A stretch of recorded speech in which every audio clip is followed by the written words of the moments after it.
So one of the questions that we have is, who was the Buddha?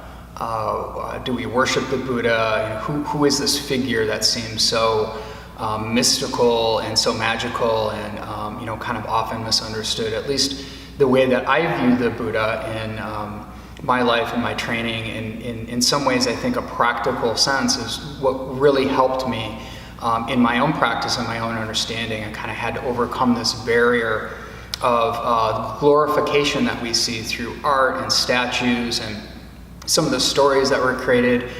There's a very, very long history, almost 2,600 years of a history from a time that the Buddha was alive, the historical Buddha. First of all, Buddha is a title. It's not a person. A Buddha or the Buddha, fully awakened person who has, conquered all suffering from within.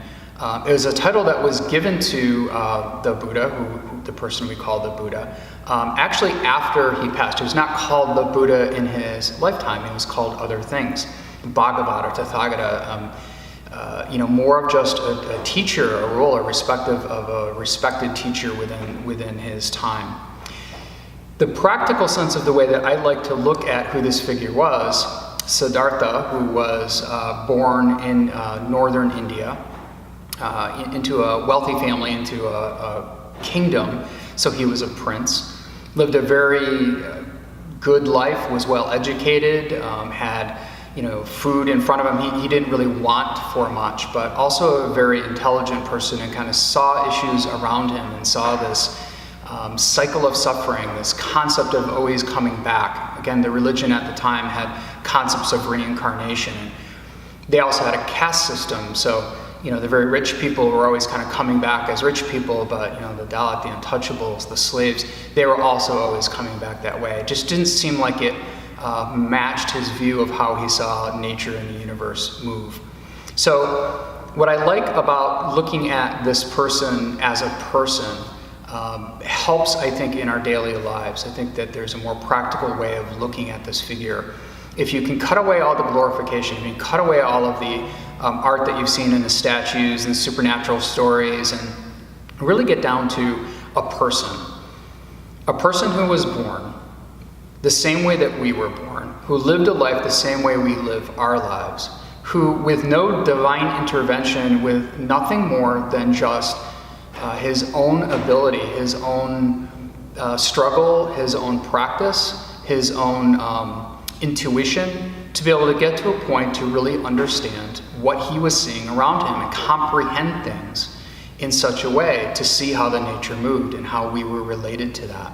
How we can also find ways of balancing our lives as it relates to the structure around us, the society around us. Even though it was 2,600 years ago, he had a lot of the same problems that we deal with today. There was still politics, there were still wars that were breaking out, there was still poverty, there was still hunger, there was still violence, there was all of these things around. And he was able to rise above those things through his own practice. Nobody did it for him.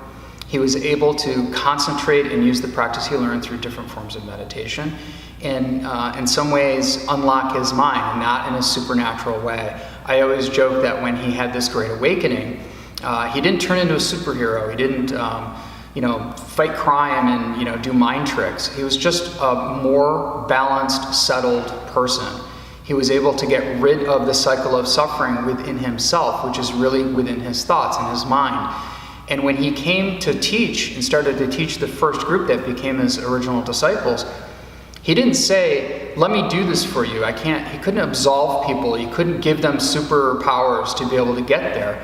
What he could do instead is say, if you have a way of living your life, if you can follow some guidelines to get to a point so that you will be ready to see what I have seen, to just see the nature of what's around us, again, in a non spiritual, supernatural sense, but just to wake up, which is why I like the term awakening more than something like enlightenment, which is more of a stage.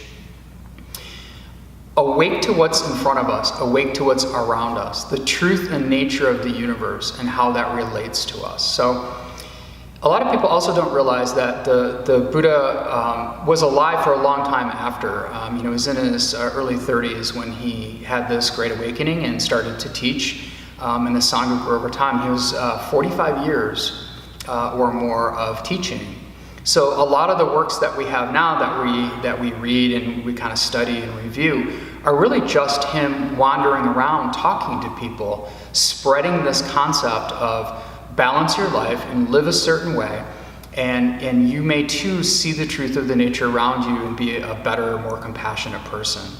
To extinguish the suffering, the cycle of suffering, which we call samsara. Break the cycle of suffering from within and help other people to be able to do that, and the world would be a much better place. He didn't say it was the only way. He didn't say that there was any divine inspiration that said this is a voice from above and this is how we all should live our lives. All he really said is try it wholeheartedly, dive into it, see what it does for you. If it doesn't work for you, try something else. Keep trying until something comes up that makes sense. Don't take things on blind faith. Don't just listen to what I'm telling you. Experiment.